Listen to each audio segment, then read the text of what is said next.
Announcements. Yes, Honorable Prime Minister. Madam Speaker, it is with a feeling of great sadness and a sense of personal loss that we learned of the passing away of Rajes Kalash, former President of the Republic. Madam Speaker, words fail me to express my thoughts and feelings on the death of so close a friend of such long years. Although I knew that his health was deteriorating and that he was fading away from us, such was the strength of this tie that the cutting of it feels like the uncandiest wrench and the cruelest shock. It is a reminder that in the midst of life, we are in death. Kalash was born on the 12th of December 1947 in Kanfuko, and he had his primary schooling at the Sri Shambhunath Government School and his secondary education at the Mauritius College in QPIP. He came from a very modest family.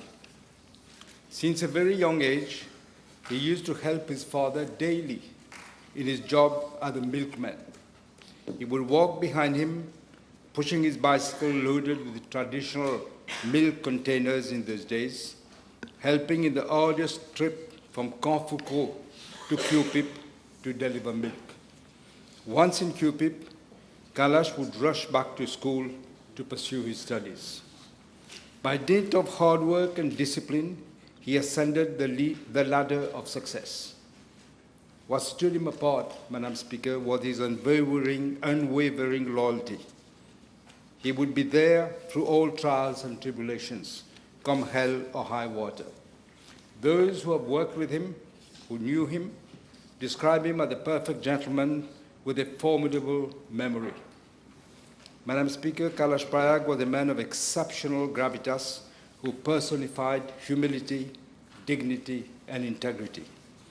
Former Attorney at Law, Kalash joined the Mauritius Labour Party in 1973, marking the beginning of a long and distinguished political career. His first electoral success came in 1976 when he stood as candidate under the banner of the Independence Party in constituency number 15, La Caverne Phoenix, and was elected first member. On the 12th of June 1979, he was elected deputy chairperson of committees. In April 1980, he was appointed Minister of Social Security, a portfolio which he held until the dissolution of Parliament in June 1982. Despite his defeat in the 1982 general elections, he made a strong return in 1983 and was elected third member for constituency number 17, QPIP and Midlands. In January 1984, Mr. Prayag was appointed Minister of Health till December 1985. He was persuaded not to contest the 1987 general elections, but he held the post of Secretary General of the Labour Party from 1987 to 1991. Mr. Prayag also served as the President of the Labour Party from 1991 to 1996. In 1991, he contested the general elections under the banner of the Alliance Parti Travailliste PMSD, but was not returned. In 1995, he stood as a candidate under the banner of the Alliance Parti Travailliste MMM in the constituency number 15, La Caverne Phoenix, and was elected third member. He was appointed Minister of Economic Planning, Information and Telecommunications from January 1996 to June 1997. In July 1997, Mr. Prayag was appointed Deputy Prime Minister and Minister of Foreign Affairs and International Trade, a portfolio which he occupied till September 2000. On the 12th of March 1998, Mr. Prayag was conferred the title of Grand Officer of the Order of the Star and Key on the Indian Ocean, GOSK, for outstanding contribution to the advancement of Mauritius. In 2000, he stood as a candidate for the general elections under the banner of the Alliance Parti Travailliste PMXD in constituency number 11, Vieux-Grand-Port and Rosebel, and was not returned. In 2005, Mr. Prayag did not contest the general elections, and on the 12th of July 2005, he was elected Speaker of the National Assembly, a role that he carried out with distinction until July 2012. On the 12th of March 2009, Mr. Prayag was elevated to the rank of Grand Commander of the Order of the Star and Key of the Indian Ocean. On the 20th of July 2012, he was elected as 5th President of the Republic of Mauritius by the National Assembly. He resigned from that office on the 29th of May 2015. In 2013, he was honored with the Pravasi Pariyati Samman by the Government of India, reflecting his strong ties with the Indian diaspora and his commitment to international cooperation. Madam Speaker, Kalash Prayag devoted his life to public service. It is an immeasurable loss for the party he served and also for the country. Madam Speaker, may I request you to kindly direct the clerk to convey the deep condolences of the Assembly to the spouse of Mr. Prayag and his family members.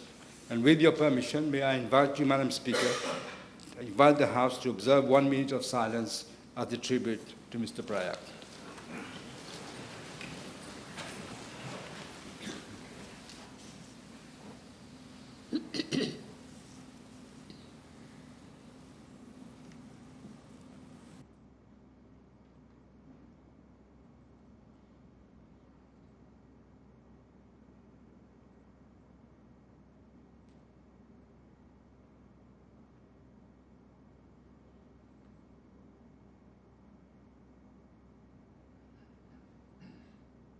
Thank you, members.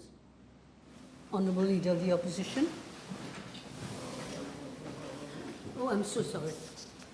I'm sorry. Honourable Deputy Prime Minister. Madame le Speaker, je me joins à tout ce que le Premier ministre vient de dire.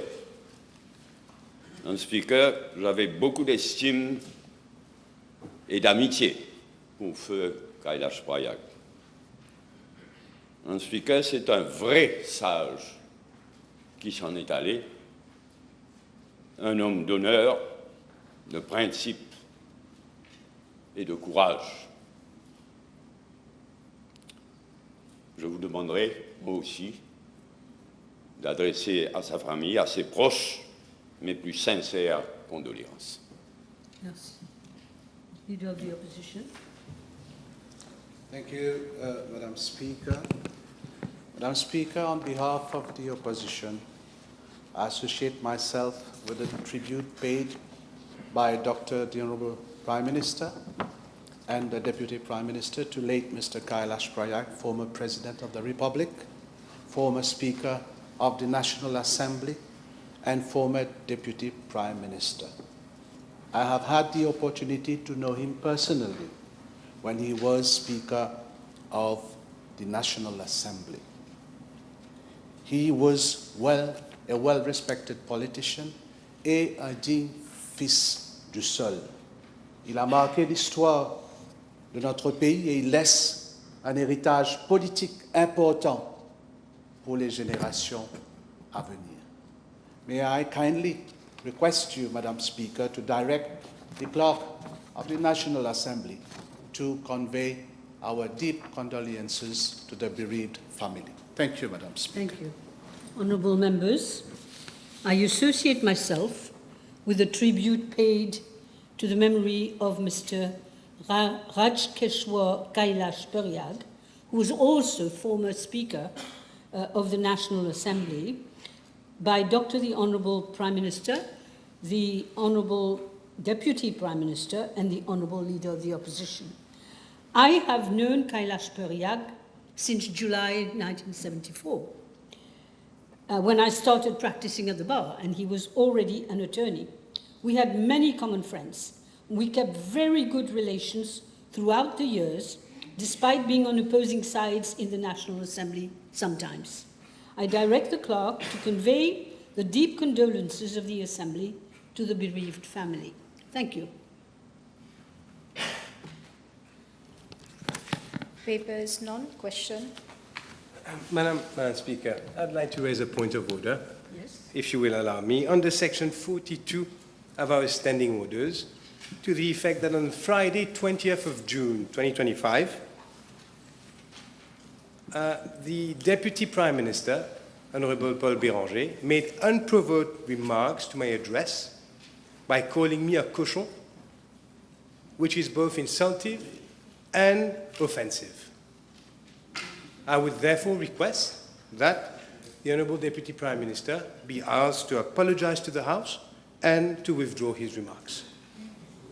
Honourable member, I was not expecting you to raise this at this point, but the Honourable Deputy Prime Minister has already talked to me and expressed his desire to withdraw these words. Honourable DPM. As you just said, I withdraw the word cochon addressed to the member, but I do not agree at all that it was unprovoked. We can't go on like this. This is a solemn moment. He's withdrawn. He's withdrawn. Yes, Honourable Leader of the Opposition. Yes, before I put my PNQ, Madam Speaker, in the same vein, I raised a point of order also, and I'm waiting reply from the seat, Madam Speaker. Yes, of course, I'm following even if I'm not here. And I have spoken to the Deputy Prime Minister. He will deal with this after lunch, okay? Deputy Speaker. I'm sorry. Deputy Speaker. He will deal with this issue. You were supposed to write to me, but I didn't get anything.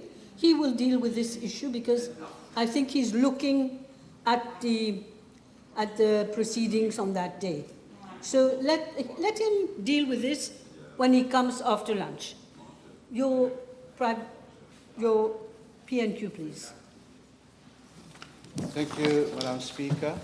I have given notice of the following private notice question addressed to the Honourable Minister of Social Integration, Social Security and National Solidarity, whether in regard to the board of the National Empowerment Foundation, he will, for the benefit of the House, obtain information as to the names of the applicants who responded to the expression of interest published on 16th January 2025 for appointment as directors to serve thereon, indicating the qualifications and experience thereof, further indicating the names of the 8 persons who form part of the interview panel, and B, successful candidates and their respective experience in poverty alleviation. Yes, Minister. I would like to thank the Leader of the Opposition. I'm in the lucky list of the Leader of the Opposition, being the subject of a PNQ within 7 days. That's fine. In regard to the main issue of the PNQ, I wish to inform the House that I have obtained information as to the names of the applicants who responded to the expression of interest published on the 16th January 2025. I have sought advice from the SLO. The SLO has no objection that the list be provided for consultation to members of the National Assembly, to be tabled for consultation, and I will now consult the data protectioner because the list, we have 269 people who have applied, and upon guidance of the Data Protection Commissioner, I will table the list of all the applicants, including their full CVs. That's for the first part of the question. In regard to section A of the question, that is person who form part of the interview panel, I wish to inform the Leader of the Opposition that there is no such obligation, no such mechanism provided under law and under the Constitution of the National Empowerment Foundation. So I do not wish to reply, but however, I will reply to the question saying that all the 269 expression of interest was submitted, and I delegated my junior minister to assist me in sorting and processing these 269 expression of interest. My junior minister constituted a team to process these 269 expressions of interest, and I selected the members, the proposed members of the board, and submitted to all the legal mechanism provided in the Constitution of the National Empowerment Foundation and to Cabinet, as provided in law.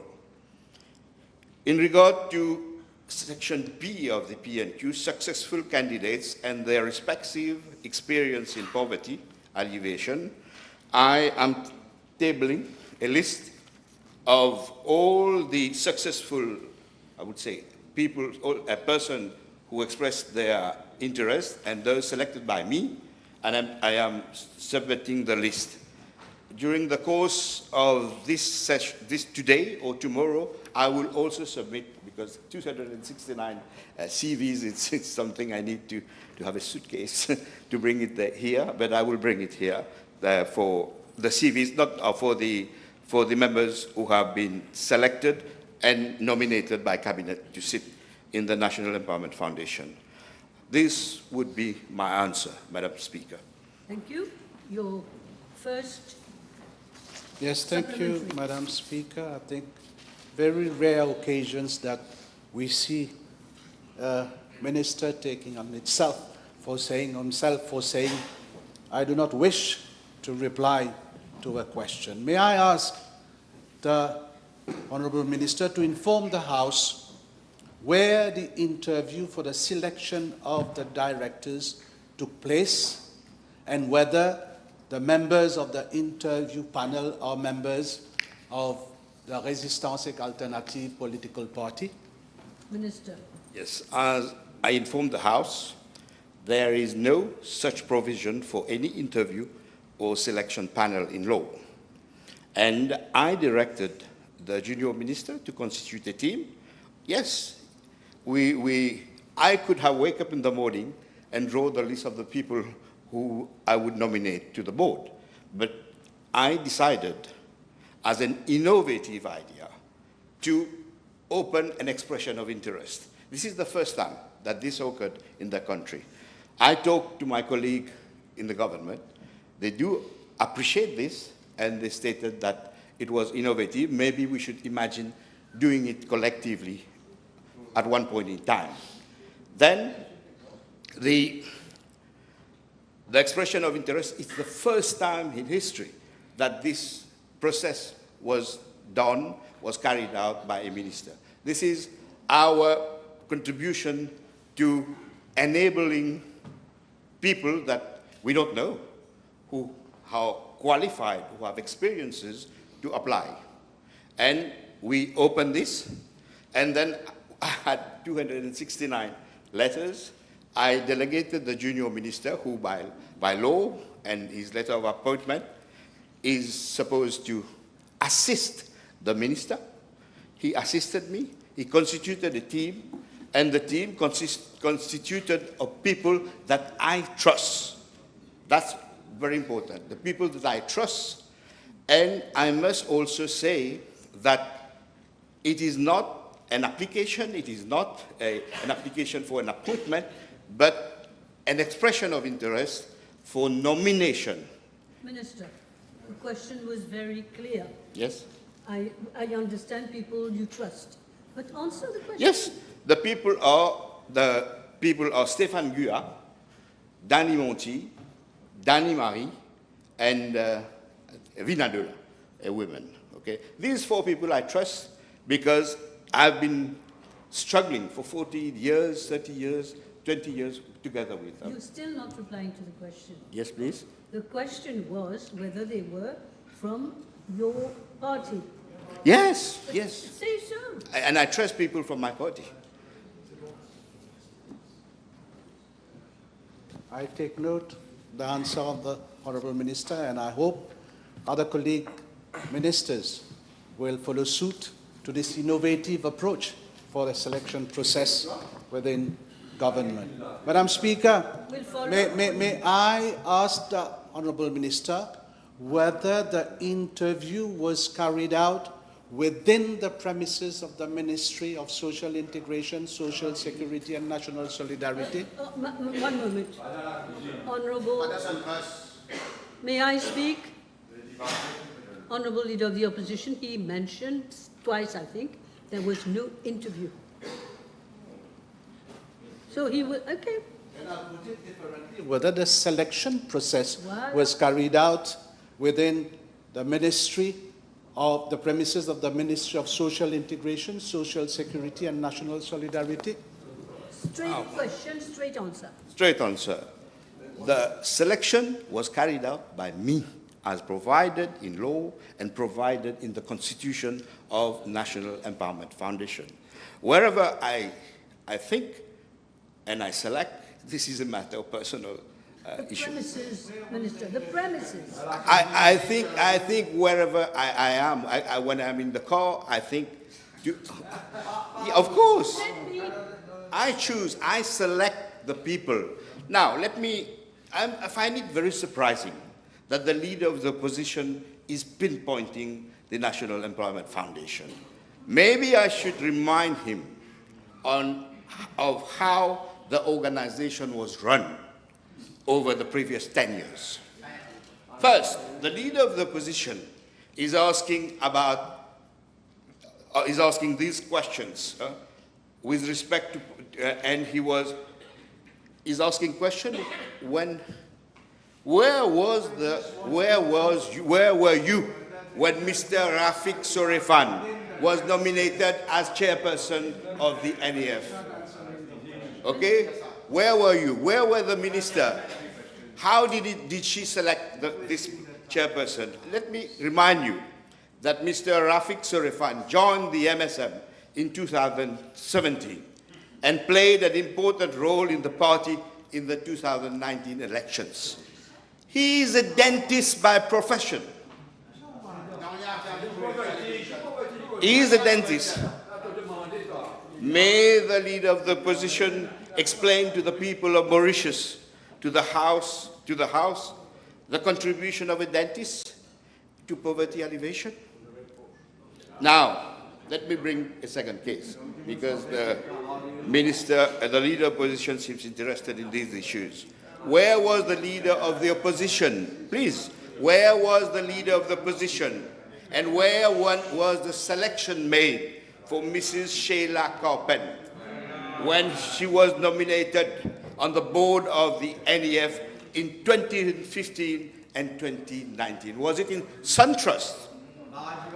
Mrs. Carpen worked in the secretariat of the MSM at the SunTrust building. So the selection may have been made in the SunTrust. May the leader of the opposition considers such a position to be relevant in poverty alleviation, that is, administrative clerk in SunTrust? You should ask these precise questions. No, así. Ali, I note that the Honourable Minister has not replied to my question, whereby I requested him to tell the House where the selection process took place. Can the Honourable Minister confirm to the House whether his colleague, Honourable Kugan Parapen, Junior Minister at his ministry, was involved in the shortlisting of the candidates and at the head of the interview panel? And does it find it normal? I already answered this question. Does it find it normal for the junior minister and members of his party to be at the interviewing panel, Madam Speaker? I'm sorry. You keep talking of interviewing panel. Okay, selection. I'm a lawyer. We have a few lawyers here. Talk of something which relates to what he said. So you're talking about the selection process? So what the question was about the junior minister? Yes. Right. I think the leader of the opposition is ill-informed, because since 16th January 2025, a public notice was published in many newspapers and on the GIS website. It isn't my main question, Madam Speaker. Let him reply the way that he thinks he can reply. Allez. Just banane, allez. Let me say, let me read. Can I reply, Madam Speaker? If your friends allow you, they are making noise. Maybe you should keep Yes. quiet. The expression of interest, this is the title of the expression of the interest, to serve as directors on the board of the National Empowerment Foundation. It's in 9 paragraphs. I won't read it, of course, but I need to read 1 paragraph, okay? Expression of interest should be submitted to the Office of the Junior Minister of Social Integration, Social Security, and National Solidarity, Level 13, Ranganaden Sinivasan Building, Port Louis, by Monday, 27th January 2025 at latest. With mentioned expression of interest for NEF board on the left-hand side of the envelope, late submission will not be considered. So from the first day, it was publicly, as per the function of the junior minister, all letters was addressed, but it was a public information to the junior minister. And let me also inform the leader of the opposition in the House. I will refer to the letter of appointment given by the President of the Republic to all junior ministers. The function of the junior minister is to assist the minister. If the leader of opposition could have a look at these letters, then he would know that it is the function of the junior minister to assist the minister. Next question. Now, my next question, Madam Speaker. Does the Honourable Minister find it normal that one Mrs. Danny Marie, who is his companion, forms part of the selection process, and will he agree that this selection exercise is inappropriate and is a direct conflict of interest? Let me say, opinion, no, I will give facts. Danny Marie is an activist, as are the activists trusted by the junior minister and me, as Vina Dola. She has been an activist for more than 45 years. Danny Monty has been an activist and a trade unionist. Danny Marie was in front of bulldozers when bulldozers were crushing the homes of poor people in this country. Maybe the leader of opposition don't know. All Mauritius remember the coordinating work that Danny Marie did during the Waka Show. Their crime, their ecological crime. It was Danny Marie who collected and coordinated all the activities there, dealing with the craft, leisure people, dealing with the fisher folks, dealing with Mauritian, all around Mauritius. Yeah, paf, Kutman Footy. Then Danny Marie collected the chalon, collected the canes, leaves, and organized the first and maybe unique ecological activities on the planet.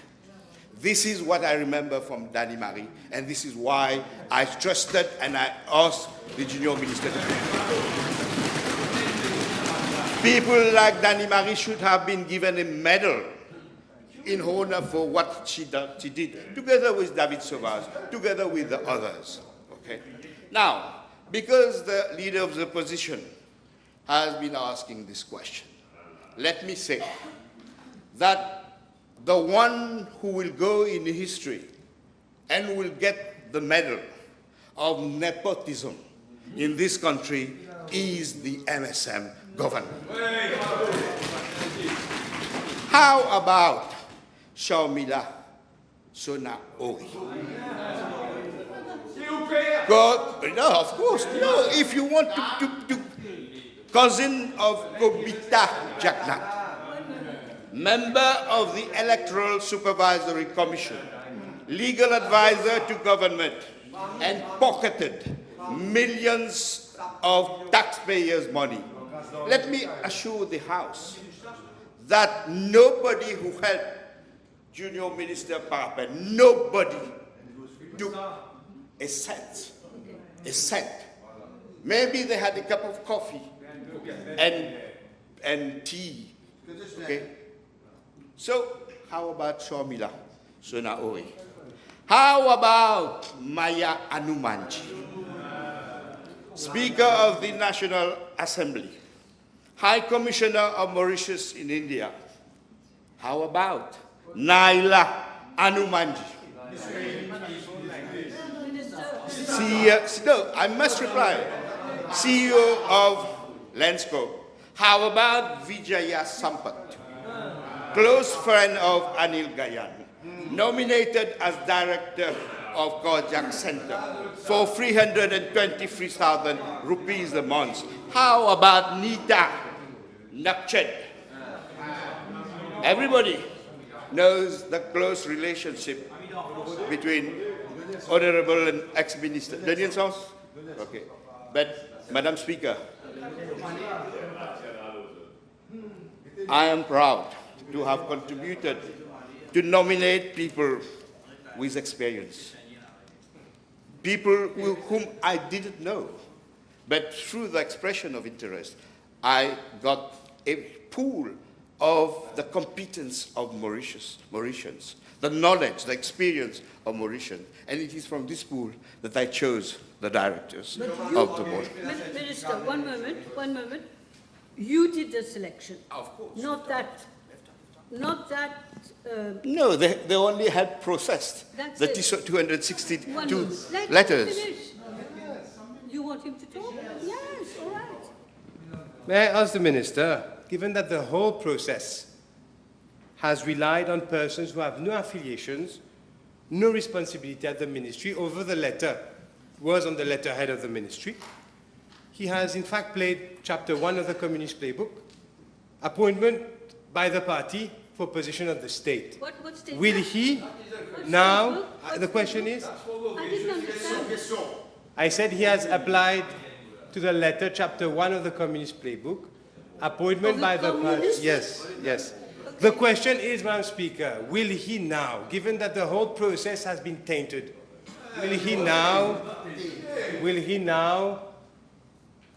proceed with the normal that all his colleagues have done, the normal appointment process for directors, which doesn't involve members of his party taking on responsibilities of the ministry without any affiliation to it? One moment. I don't understand what is going on. As far as I can understand, he didn't even have to do that. Yeah, but he said it already. He said it already. The process anew. Il reste pas beaucoup de temps. I do not agree with Honorable Juval that the process was tainted. I carried the process in accordance, strict compliance with law. I even did better. I opened the interest for all Mauritians. Maybe they should learn from Maybe. And I proceeded as per the Constitution of the National Empowerment Foundation.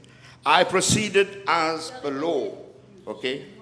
Let me say, maybe the opposition don't know some of the people that have been selected. I will table the list. Let me take only one. The chairperson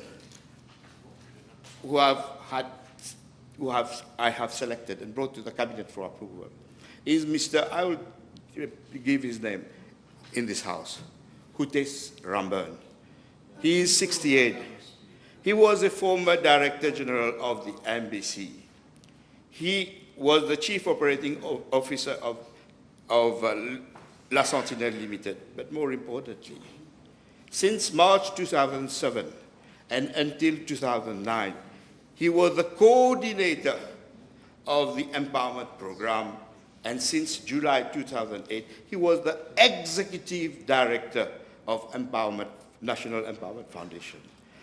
I will table the CV. He is a man with great experience in many public institutions. I can say that I've nominated Mr. Utes Ramburn because of his administrative experience, but also because he was the executive director of the very National Empowerment Foundation. This is just an example. I can go on for all the 9 persons that have been nominated by me. Okay. And this is very different to what happened to the dentist. Huh? Okay. Speaker, this selection process is a blatant case of conflict of interest. On the 16th of May, Cabinet agreed to the nomination of one Mr. Axel Chenet as Chief Executive Officer of the NEF. Can the Honourable Minister inform the House whether the latter has already taken office? Let me first, because the leader opposition commented on the process. Let me inform the House that before launching this expression of interest, we contacted the State Law Office. It was upon the advice of the State Law Office that we published this public expression of interest. Green light of the SLO. And let me explain. There's nothing, nomination by ministers have nothing to do with ministry per se, because it's not a recruitment. It's in the civil service. It's not an appointment. It's not an appointment. It's only a nomination by the minister as per law, and in this case, a private company, state-owned private company. And all the opinion of the State Law Office has been sought, and we have go ahead when we receive the opinion of the State Law Office. And as for Mr. Axel Chenet, okay, I propose that he be nominated by the coming board as Director General. When the Cabinet analyzed this nomination, the Cabinet was of the opinion that I cannot and we cannot proceed with the nomination. So we let the board, the new board, sit and make proposal, and then we'll discuss. And then, but it won't be Hans Marguerite. That's for sure. Who has been nominated, who was nominated, and within 2 weeks have to resign. So it won't be Hans Marguerite, who was the former executive director of the National Empowerment Foundation under the regime of the MSM, the personification of corruption, personification of nepotism in Mauritius. Yes. We got... With regard to the nomination of the Chief Executive Officer, Honourable Minister, c'est le monde à l'envers. But may I now ask the Minister whether he will agree that this selection exercise was far from being transparent and favoured people close to his political party. Minister, short and sweet. We got... Not sweet. On a point of order, Madam Yes. Speaker, you see, the Honourable Leader of the Opposition has been in this House for many, many, many years. Unfortunately. And the thing is, the standing orders are very clear. You cannot phrase your questions. Madam Speaker, you cannot, according to standing orders, phrase your question in such a manner as to ask for the opinion of the Minister. And this is what he's done. This is what he's done. Read your standing orders. You've been Speaker. You are asking him for his opinion each and every time. Is it in order? When you cannot ask someone whether it is in order. That is his opinion. One moment. Leader of the Opposition, you've opened the floodgate. Yes, you have, and you're repeating. You're repeating. I'm not going to give an opinion on this, a ruling on this. You've got a few minutes left. What was your last question? Would you like to reply? Yes, last question was? I said he Yeah. favored people from his political party. Yeah, you favored people from your political party. Let him answer. I've already replied to this question. I delegated the junior minister to constitute a team of people which I trusted, of course, and I've already replied to this question. All the exercise was a transparent exercise in accordance with law, and I did more than normal, okay? Though I did innovative. And I decided to opt for a method, for a process that was not the same as when they nominated Mr. Rafik Surafan. Okay, I've chosen not to do this. Answer the question. Yeah, there's nothing tainted. I'm proud of the nomination. Okay. Up to you. Given the floor, I have one last question. Let him do his last question. Madam Speaker, in view of the seriousness of this issue, will the minister consider resigning, Mr. Speaker?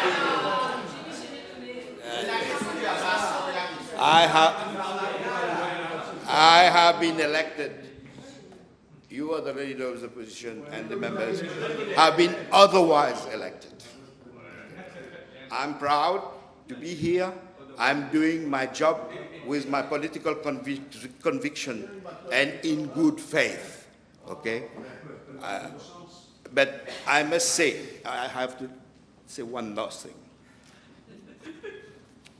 The leader of the opposition decided to go to the Financial Crimes Commission. Okay. On the 4th of June, he went to the Financial Crime Commission. So despite this issue that we are dealing in the National Assembly is sub judice, I decided to reply to all questions. So wait your answer. And I must say, the investigation was into the alleged corruption of appointment. Okay, corruption, you have to go to the FCC and see all the MSM people. Time is up. Time is up. Minister, time is up. Thank you very much, everybody. Motion. Motion. Yes, Madam Speaker, I beg to move that all the business on today's order paper be exempted from the provisions of paragraph 2 of Standing Order 10. Yes. The question is that all the business on today's order paper be exempted from the provisions of paragraph 2 of Standing Order 10. Those in favour say aye. Those against say no. The ayes have it. Statement by Ministers none. Public Bill second reading. Yes, Honourable Minister of Land Transport. Madam Speaker, in June 2024, during a symposium at Caroline, Dr. Navin Ramgoolam had stated the following. Les prochaines élections impliquent la survie de l'île Maurice. And he was not wrong. Today, we are living this reality. The measures recommended in this budget exercise may be tough, but I believe we all must come together on them for the sake of our children and grandchildren. Having said so, I express empathy to our brothers and sisters who were eagerly looking forward for their pension payment. The Prime Minister has done it as well. He said it's not avec gaieté de cœur. But these measures are somehow needed, as has been amply explained, how their pension will be delayed in payment ranging from 5 years, 1 year to 5 years. It is indeed a very emotional issue. We are in this sorrow state of affairs because of the legacy that MSM has left us after 10 years in office.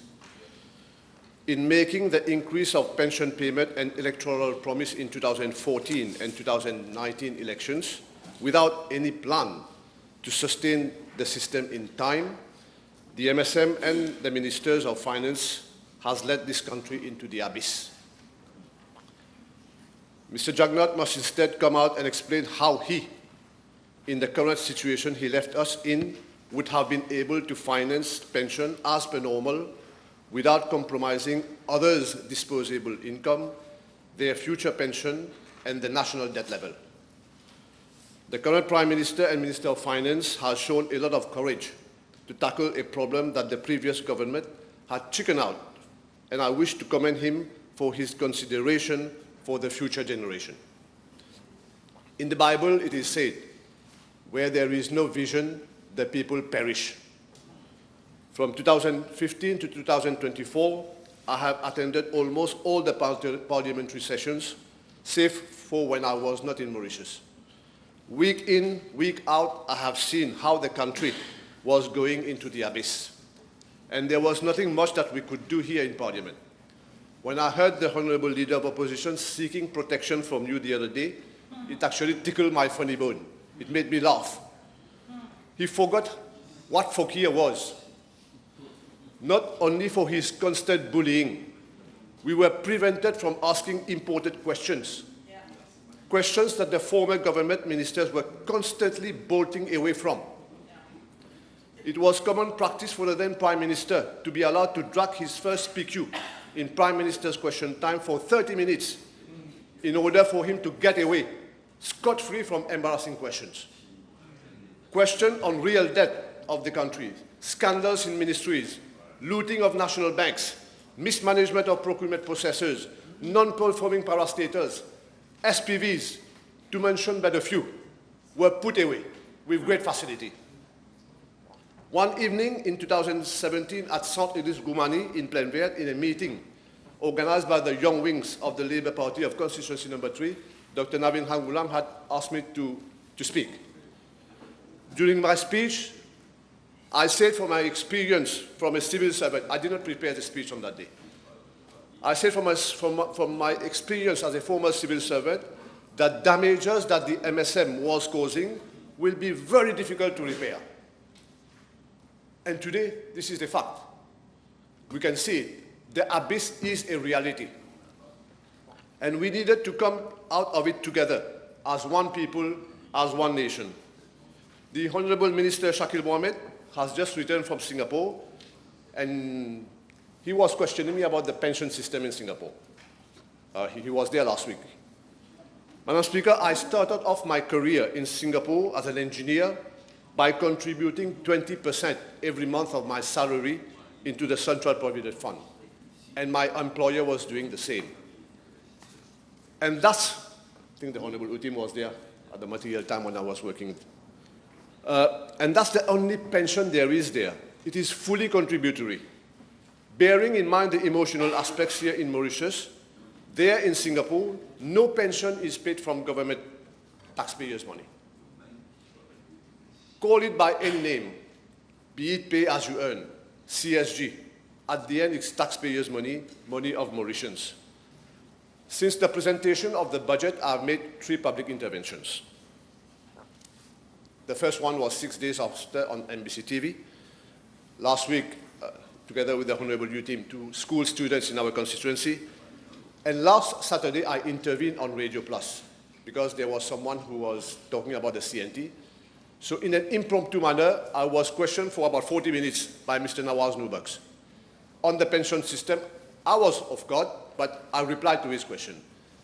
Madam Speaker, I opened the book to him on radio. I told him that our pension is fully contributory.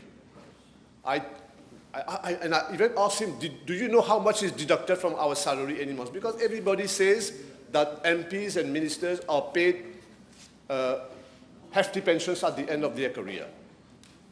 I told him, I opened the book, and I told him, if I add my pension, if I add my family protection scheme, if I add other social contribution, there is a total of 26,000 rupees that is deducted from my salary every month. And I'm not talking about tax. Pay is another 20,000 rupees. So that's 46,000 rupees. So I explained.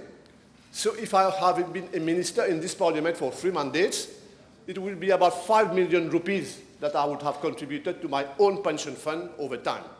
It works exactly like a private pension fund. So it's fully contributory. There's a misconception outside. And he asked me about my car facilities. I told him, you know, I'm still using Mr. Ganu's car. that is 5 years old. It has 165,000 kilometers at the odometer. It breaks down very often. My officers are telling me maybe you should consider changing that car for economic sake. And he asked me about my duty-free car. Why should it be 3 years instead of 5 years? And I gave him my own example. I said my own duty-free car is more than 4 years old. I have an Audi. It's more than 4 years old, and I will change it when the time is right. And he, an overseas mission. I told him that the Prime Minister has told us travel only if there's a need to travel. And everybody is abiding by that. So there's a misconception outside. People are using MPs as excuse to criticize the measures that are needed in this budget. So, well, I had to say it because I think it is important sometimes to say things. Let me move to the land transport sector, Madam Speaker. When Mr. Jartot came to Mauritius on invitation of the Honourable Prime Minister, he just suggested the creation of a road safety fund, for which the budget has made mention this year.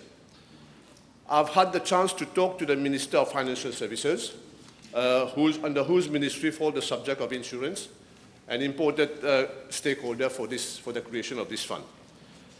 In his first public declaration after the budget presentation, I heard the former Minister of Land Transport, Alan Ganu, criticizing this innovative financing mechanism that seeks to ensure the long-term sustainability and effectiveness of our road safety initiatives. So I'm a bit baffled by his position on this. Let me remind him that under his ministerial watch, 26 traffic lights at critical locations for road safety had remained faulty for several months. We have initiated necessary actions to repair, and same will be functional very soon. In the new penalty point system, which will be online rather with the use of driving license counterparts, we shall introduce a bonus concept whereby drivers who have accumulated penalty points may, under certain conditions, have a reduction in the number of points accumulated.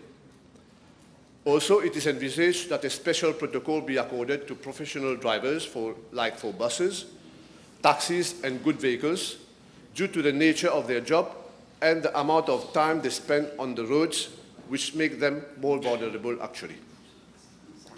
Furthermore, our commitment to road safety begins this year with a substantial financial allocation of 205 million rupees that will be invested to fund critical infrastructure upgrades across the country, and which will include, number one, improve road markings and signage. Number two, enhanced delineation in accident-prone areas.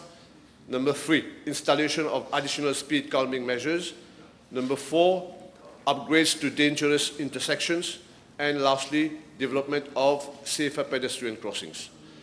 Before leaving the road safety subject, let me put on record my sincere thanks to the ministers and MPs of constituency number 3 and number 2 for assisting me in Plan B yesterday in sensitizing on the limitation of the size of objects to 3 meters height during procession for the forthcoming Gun, what is the Yamse participants, and the forbidden practice of carrying electric generators on board.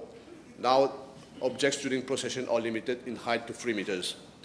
So the House will recall that the new regulations were applied for the Mahashivratri procession earlier this year, following which there were no accidents recorded, unlike previous years, as we all know. So we are expecting the same collaboration for Yamse this year. Madam Speaker, the nickname on social media, I see a nickname that is being given to me, Horseman. Because in my sector, the land transport, there are a lot of prices, a hike in prices. Like, for example, the increase in road taxes for all categories of vehicle and the introduction of retention fee for all and personalized registration marks for vehicle. So I will talk to them about them briefly. Let me begin with the most... But Osman in Paris was a very important person with fantastic roads. Maybe that's what they meant. Thank you. The most contested one, Madam Speaker, is about the personalized and registration marks for vehicles. The present all registration marks are issued from number 1 to FM 2500 and from FN to ZZ followed by a number between 1 and 1000. The budget measure announced will enable vehicle owners to have a wider choice as to the range of all registration marks that will henceforth go beyond FM 2501 up to FM 9999, so more variety in numbers. Similarly, numbers FN to ZZ will also be available from 1 to 9999 in each series. This change in combination will, however, require an amendment to be brought to the definition of all registration marks in Section 2 of the Road Traffic Act. However, there have been several representations and several sometimes legitimate points put forward by those who have already paid for their numbers in the past. In order to work out what may be the most reasonable formula for this proposed budgetary measure, the number registration marks will have to be first drawn, keeping in mind the legal issues that may arise with the introduction of that fee. As regards the particular aspect, I have spoken to the Honourable Attorney General and subsequently to the Honourable Prime Minister, Minister of Finance, and the Junior Minister as well. The new management at the NLTA will work closely with the Ministry of Finance so as to expeditiously chart across the way forward in a fair, legal and reasonable manner on this budgetary measure. A thorough communication will be issued in due course. Madam Speaker, the main objective behind readjusting the prices of vehicles is firstly to address a challenge that touches the lives of countless of Mauritians. The escalating issue of road traffic congestion and also its indirect impact of those of the working class who get stuck, stressed and even delayed to work every day. I met with a representative of the Government Services Employees Association recently following a letter they had written to the Honourable Prime Minister and copied to me.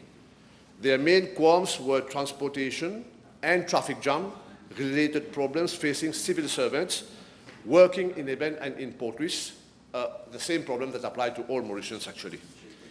Madam Speaker, the number of vehicles on our roads has increased by 46% from 2015 to 2024, reaching 722,000 vehicles as at December 2024 under the MSM regime, to the point that my friend, Mr. Khalil Elahi, had coined the following sentence: plus de voitures que des bébés qui naissent à Maurice. Indeed, last year there were a record of 35,000 new vehicles on our roads, and this government of change could not adopt a more responsible approach. Madam Speaker, more vehicles also means more road crashes and fatalities. This 46% in fleet has led to an increase of 40% in road crashes over the same period. There were nearly 40,000 of road accidents last year, a very high figure indeed. Building more roads does not necessarily improve the traffic congestion problem. The congestion con is a phenomenon that I have been talking about here in this Parliament since 2022, during the budget exercise actually, exactly 2 years ago. It simply says that more roads means more vehicles given time. The previous government has left us with 3 clear examples. The roundabouts at Eben, which I had the chance to talk to my honourable colleague, Minister of Public Infrastructure, and that of QPIP has caused more traffic jam. The Saj Bridge, like I mentioned in Parliament before, has led to more vehicles being on the M1, and this causes traffic jam as well at the entrance of Port Louis. With more vehicles comes the difficulty in finding parking slots and sometimes disputes and road rages. Sound and air pollution are out of control. Our air quality has deteriorated from being 2nd position in the world to 6th position because of more vehicles coupled with the fact that our grid has become more polluting as it uses more coal today than during the days of Maurice Île-du-Rab. I think the Honourable Patrick Assé-Vaden has explained this last week. So even the electric vehicle is today more polluting than the conventional car if it uses the CB grid. The stability of the electricity grid has become a problem as well. Charging electric cars after office hours coincide with peak time electricity demand, and this causes shortages in supply on the electricity grid. This is why our new fleet of 105 electric buses of the CNT, 100 from India and 5 from China, will be charged at off-grid, off-peak on the grid of the CEB at CNT depot. As regards increase in road prices, what we normally call as déclaration, it was done to keep up with cost of living since it was last reviewed some 15 years ago, during which period the country has experienced an average annual increase in inflation of 3.7% yearly, therefore make it a total over 15 years of more than 50% if compounded. The abolition of registration duty on the sale of and transfer of domestic pre-owned vehicles, however, seeks to encourage sale of cars within the country and will hopefully bring down the annual increase rate of additional vehicles on the road and all its associated problems. Let me now move to another measure, Madam Speaker. I am glad that the Honourable Minister of Finance has confirmed the financial provisions of 78 million rupees for the first time ever in a budget exercise for the fleet management system, which when implemented will bring many benefits to commuters, like real-time passenger information on smartphones, better planning of bus travel, NLTA to have real operational reports, government to pay strictly for services provided, improvement in service level through better compliance with timetable and bus releases. It will take some time because there is a procurement process to follow. This is the normal process of the ministry. For about 3 weeks now, there is a new management at the head of the NLTA with the coming back of former Commissioner Mr. Nabi Bakas and his deputy Mr. Apajala. It is only now that we can see daylight about how things were being done there. Applications for transfer of public service vehicles, taxis, public buses, contract buses were received as far back as 2020 and were left pending at the NLTA, which include 135 applications for transfer of taxi licenses, from individual to individual, from late licenses to their heirs, from heirs to full-time drivers, and succession, which have remained pending since 2020, 2021, and 2022, causing ruthlessly immense hardship to vulnerable families. 40 applications for transfer of contract car, contract bus, and road service licenses, 12 applications for petrol station service licenses, 1 application actually for a new station dates back to 2019. I have to say that things were left in the drawers, and I cannot possibly tell why, for obscure reasons. The new management at the NLTA has processed some 40 applications for registration certificate of works as full-time and part-time taxi drivers in taxis. The applicants have notified of outcome of the application. They have already been notified. So that is 3 weeks of work. Madam Speaker, I have so far replied to several parliamentary questions on poor service level provided by bus companies because of a weakened NLTA over the last 10 years, and that is at supervision level, which was very low. We have made provision for 11 management support officers at the NLTA to give assistance to the inspectorate cadre.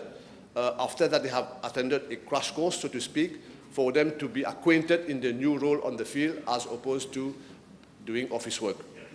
They've been posted at major bus terminals like Yang Palak, North and South, Victoria Urban Terminal, Place Margeo, and Immigration Square. I shall ask the NLTA to review their placements as and when needed for them to continue to monitor bus services and compliance of operators with the approved timetables of operation on which they are paid through public funds up until the time the fleet management system is up and running. And then the system will become autonomous. Since we are at the NLTA, let me mention that a holistic business process re-engineering exercise will be undertaken at the NLTA in line with a revised digitalized plan. This was never budgeted by the previous government. Already we have launched an online MVL payment system together with my colleague, the Honorable Minister of ICT, paiement déclaration, also called paiement déclaration, which if everybody adheres to, will allow 550,000 vehicle owners to pay their road tax online. This is going to be the largest online platform for taxes in Mauritius, ahead of the MRA, which has a very good system, but which has a client base of 200,000. We have 550,000 potential customers going online for payment of declaration. So eventually we've done the calculations the other day, we can even go up to 577,000 vehicles. We are talking about cooperatives, farmers, and taxis. Since we are talking about taxi, the Cabinet of Ministers has last Friday taken cognizance of the appointment of a 33-year-old economist, Mr. Kai Yeung Tak Wan, as chairperson of the Taxi Operators Welfare Fund. He is the holder of a BSc in economics with specialization in transport and logistic management. I hope he will bring the Taxi Operators Welfare Fund to a different level and to the satisfaction of the taxi operators community. I've spoken to Mr. Leung over the weekend and suggested to him that getting taxi drivers on MoPass and other administrative issues being cleared will go a long way to facilitate their eventual payment of their declaration online, and so can they pay their monthly contribution of 300 rupees to the fund, rather than having to go there all the time to pay. This will facilitate matters. I've also told Mr. Leung that he must endeavor to clear all those taxi drivers who are currently in very difficult situations and who are awaiting their due compensation from the Taxi Operators Welfare Fund according to law. Madam Speaker, the decentralization of the NLTA is yet another realization to be witnessed in the very near future. This initiative aims at bringing our services closer to our people while optimizing on our resources and promoting the customer-oriented approach. The proposed NLTA sub-office at Phoenix will also cater for a vehicle registration and transfer center with one-stop shop whereby both the NLTA and the Registrar General's Department will be housed under a single roof in the office space that was used before by Larsen and Toubro during the construction of the metro system. The renting out of this facility will bring non-fare revenue to Metro Express Limited, just like the forthcoming renting out of the ex-dormitories that Larsen and Toubro was using for its 1,050 workers as cité during construction. We are working together on this to provide a large-scale facility for foreign workers to be housed there. There was a proposal to have a quarantine facility there, but the Honourable Minister of Agro-Industry has agreed not to proceed with this. So we are now awaiting clearance from the Ministry of... Yeah, good friend, yeah. We are now awaiting clearance from the Ministry of Lands. The renting of this facility will bring non-fare revenue to Metro Express Limited, just like the forthcoming renting out of the Dex dormitories, like I said just now. The new NLTA facilities at Phoenix and in the north and in smaller offices at Victoria Urban Terminal will alleviate the customers in the nearby regions and those of the south, such that they would not require to travel to Port Louis to undertake transfer of ownership and registration of their vehicle. A source of complaints many times we've seen on the social media. Madam Speaker, the bridge to the future cannot be conceived without a clear vision for a modern and sustainable transport system. This can be related to Metro Express Limited. Over the last few months, since I've become minister, we've worked hard to improve its finances and services. Since Metro Express Limited has been paid a total of 70.1 million rupees by Alliance Media for advertising along its properties. And here I have to thank the Honourable Stephanie Artil for questions that she had put in Parliament. So Alliance Media has paid us 70 million rupees following your question. For several years, until I became minister, that company had paid 19.9 million rupees. This is what Metro Express kept telling me. The previous administration was very tolerant towards non-payment, and one can only wonder why. The previous administration did not do its level best for the company. That is why the deficit is 300 million rupees. To improve further the financial situation, We have closed down useless offices in Eben for which high rental was being paid. We have added 2 idling trains at peak time to better service commuters and to enhance income. We have embarked on the aggressive campaign to pas payer, de tasser, to lower fare evasion. As I had mentioned in my reply to the Honourable Anquetil last Tuesday, Parliament question on security services, the Board of Metro Express Limited has met on Saturday morning and has decided the following: to terminate the contract of Edmond Securities, to seek police assistance and recruit another security company, to initiate campaign so as to go cashless as from January 2026. So please, you all buy your me cards. I am confident that the annual deficit of 300 million rupees will be lowered this year. I am confident that it can be further lowered if we manage to recruit a good CEO through the recruitment process that we have embarked on, especially non-fare revenue potential that the facilities at Phoenix and Cité Richelieu can offer to the company. Madam Speaker, the National Transport Corporation is at a crossroad towards sustainable public transportation and the pressing challenges facing the national bus service. I always look at my friend Mr. Jagannath when I talk about the NTC. We had embarked on a recruitment process for a general manager, but same has not been successful as the panel chaired by the senior chief executive of the ministry, of my ministry, did not find the appropriate candidate. I shall brief the Cabinet of Ministers next Friday, hopefully, and a decision taken accordingly. The government of Mauritius has taken a decisive step towards modernizing our public transport system with 105 electric buses this year. I wish to inform the House that 10 electric buses out of 100 donated by the government of India and another 5 donated by the People's Republic of China are already in Mauritius. The remaining 90 electric buses from India will be shipped in 3 batches of 30 during the months of October to December 2025.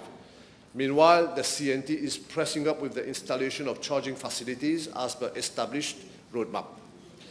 We are monitoring closely its prompt implementation, and we are watchful of any mishaps or sabotage that could potentially happen in this very hostile environment left behind by the previous administration. The whole country knows how on one particular Monday morning, on a busy school day, 2 CNT buses caught fire and were burned completely. We are leaving no stones unturned by a thorough rotating policy to cater for all eventualities. Meanwhile, we are eagerly awaiting for the findings of the Financial Crime Commission inquiry on fake spare parts that were sold for the price of original ones, like as narrated to me by my good friend, Honorable Jagannath, bought for genuine spare parts. Fake parts bought for the price of genuine spare parts. And I hope one day FCC can talk to him because he has all the details that he can give to facilitate this inquiry. This daylight robbery has caused a lot of damage and I dare say beyond repair to the NTC. We remain convinced that the previous administration, the daylight robbers, did not undertake audited accounts for all their years in office for one simple reason: to be able to strip down the NTC. I feel very sad and sorry for all those hardworking people of the NTC. Today, even their pension fund is at stake. We are going to be united on this with the employees and return the glory days back to the NTC. Having said so, a comprehensive review of the NTC's financial model is underway to ensure long-term viability without overburdening taxpayers. Further expanding on the modernization of our bus fleet, Madam Speaker, bus modernization scheme would be optimized to fully support renewal of bus fleet. A sum of 100 million rupees per year is earmarked under the item Bus Modernization Scheme for the next 3 years to provide all bus operators serving along bus routes with financial assistance that will enable them to renew their buses. A financial support of 1 million is provided for the acquisition of a semi-low flow bus, while 700,000 rupees for a high flow bus. However, it has been observed that bus operators were reluctant to acquire semi-low-floor buses, as they face numerous problems with this specific type of bus, including recurrent breakdowns and some even catching fire. We cannot continue putting the lives of our commuters in danger. Thus, my ministry will revamp the bus modernization scheme to support the renewal of the bus fleet, to increase the number of buses in operation, as well as to contribute to reducing the transport problems presently being experienced along many routes. In the same vein, we will also review the age limit of public buses. As we embark to re-engineer on public transport system to offer better service and comfort to commuters, there is an urgent need to safeguard the financial sustainability of the public transport sector. The newly set up Road Transport Advisory Board last Friday by Cabinet will be tasked to undertake this important exercise. Madam Speaker, to conclude, the measures initiated for implementation in this budget exercise are visionary measures for the working generation and the young people. It is a budget of sustainability compared to the Ponzi-like budgets of the previous government, where they did not seem to have any tomorrow. They were giving X to the population and stealing elephants through the back door. And yet, you could see them calling out shamelessly on the streets only 2 days ago. This is the minimum of shamelessness. I think the Honorable Axée had used the word sharam. This is besharam. Translate, please. Besharam means shameless.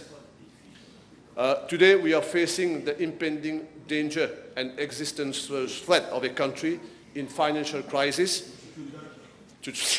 facing a dangerous global economy worsened by the war between Israel and Iran, and now with the USA directly involved in it, which will bring major economic shock to the world.